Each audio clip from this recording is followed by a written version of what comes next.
Welcome to Chat with Me. Today we have this young man with us, and I'm so excited because not only is he the incredible guy, he's my family.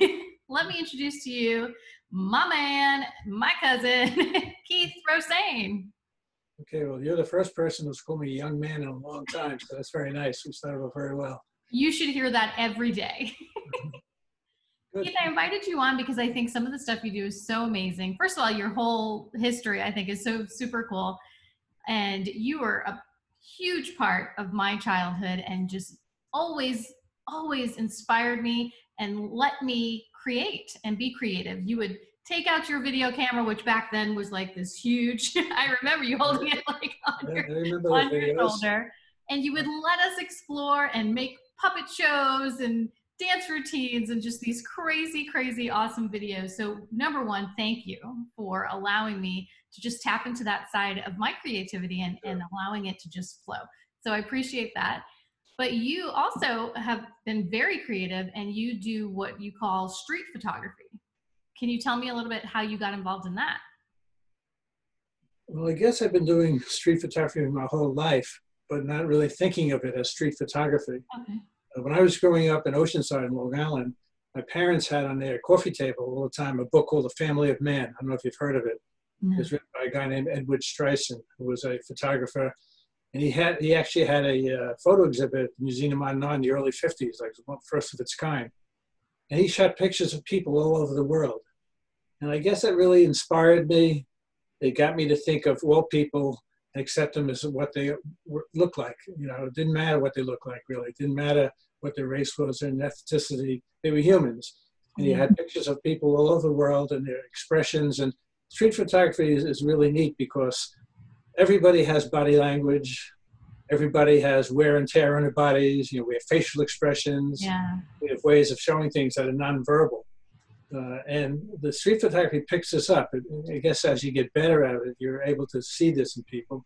The problem with street photography is you don't have time to set it up, really. You know, people are walking along, you see something, you have to be observant, and you have to be ready to shoot immediately.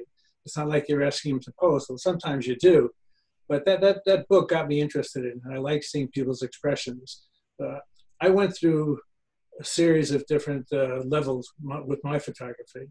There was a time where I wouldn't take landscape pictures without people in them. I said there was a waste. You know, who wants a picture of a map? Let's get some people in it. But then I left that and I went to taking pictures of its landscapes or sunrises or sunsets. And I've, you know, come full turn. I retired a year ago in 2019. And now I want to spend more time. I've done a lot of different things in my life. I want to spend more time doing photography. And street photography, it's fun, and I'm sort of a little frustrated right now with the coronavirus thing going on because you can't go out, and I started taking the train into Manhattan a lot, and it's a great place for street photography, and I can't do that now. Right. The streets would be very empty, but you have a great ability to capture those emotions in people, or just that raw, I don't even know how to explain it, but your pictures are so great, and they tell such a story without many words. Well, I appreciate that. It's I haven't had a lot of formal training. I took my first formal workshop this past year in 2019 with a woman named Martha Roll, who's a street photographer. She had 4 students. I was one of them. We walked around Manhattan for 4 hours, and we photographed people, and we learned different perspectives of seeing them. She let us go for a half hour on our own, and we all came back to see who we shot and what we did and what we figured out on our own and whatnot. But that was very enlightening to me. I've since joined a couple of photography websites. There's one called, I think it's called Pure Street Photography. And what I really like about it is every Saturday morning, you can put up a photo. You're only allowed to post 1 photo a day. On Saturday mornings, you can post a photo and say, critique, please. And the administrators, so people who really know what they're doing, will critique it.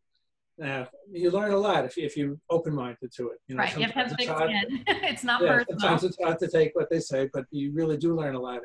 And a lot of photography in general has to do with not just the photograph itself, but the editing procedure afterwards. See, photography has really changed because everybody is a photographer now with cell phones. You know, everybody's a photographer, and cell phones take some pretty nice photos. They do. They take very good photos. Now, there's certain things you can't do with them. You don't have long telephoto lenses, or they're coming out with attachments now. But the time it takes to attach it and so bulky, you might as well take a regular camera with you. It's my impression of that. But it's interesting how photography has changed. And, even if you walk in the museum now, you never used to be allowed to take photographs in the museum. Now everybody takes it with cell phones, so they've really disbanded those rules. Wow. And you've done other types of photography. I've seen many of your pictures of nature that were also very beautiful. Yeah, I like that. I actually, it's funny, since I retired, Malvern, where I live, has this is, I think, the 4th annual coming up. They have the annual Malvern Walk of Art, sponsored by the Chamber of Commerce. What they do is, it's a juried show. You have to apply. Most of the people are artists in the sense that they're painters and not photographers. I would say maybe half a dozen photographers enter. You can be a sculptor or a painter, it doesn't matter as long as it's art. And I entered my first 3 years ago. Last year, and you can sell the pictures. I had no idea how to price them. I'm very new at this. Right. And one photo I had of a tree, I called it eccentric tree. 4 people bought that. So I became professional, I guess, technically. Yes. At that point. And I actually have, there's a gallery on Long Island called the Long Island Photo Gallery. It's a pretty neat gallery. You can go in. It's almost like being in a museum because there's photos all over the wall. Yeah. 2 women own it, and they're really great. And it's nice. It's a little further out from me. It's about an hour from me out in Suffolk County. But you can go in, and it's free. You can go and take a look. Well, I have a lot of photos that have been accepted now, close to 200 by the gallery. You can see them online. And from time to time, I enter a contest, and I'm lucky to get accepted. Sometimes I don't. You have to accept the fact that photography is art. And art is definitely in the mind of the beholder. So you may love a photo and other people may hate it, and vice versa. Right. So that's the problem you have as a photographer. I guess any creative person. Any creative, yeah. Show something, you have to worry about what people think about it. I don't worry about it so much. I'm pretty good like that. I just enjoy doing it. Yeah. So you mentioned briefly, and I even mentioned that you have a pretty rich history. Tell me a little bit about your world. I think you've had jobs that people would be surprised at. Probably. I made a decision pretty early in my career. I started out as a dentist. I started out in 1978. Which is not easy to do. You can't just become a dentist. Like you really. Well, true, but dentistry is very emotionally and physically exhausting. You're working with high-speed instrumentation. You don't want to hurt people. You have to be very careful, and that's a lot. So most dentists come out of school and they work 6 days a week, 5 days. I decided I was never going to work more than 4 days in the office. I always worked 6 days a week for my whole life, but the other 2 days were my play days. So I went through decades. Okay, in the 70s, I owned a magic shop. I had a partner. It was a magic shop here on Long Island, and really got involved in magic. I performed myself for kids shows. In the 80s, I was a partner in a newspaper, a weekly newspaper. I'm sure you have one in the town there. And I was the editor. I'd work all day in the dental office. I'd edit all the stuff. I'd drive at 2 in the morning. In those days, in the 80s, we didn't have all the computer technology we have now. We had stat cameras, a big bulky machine. You had to take a photo to go into the newspaper. We had what's called ComSet. They weren't computers really.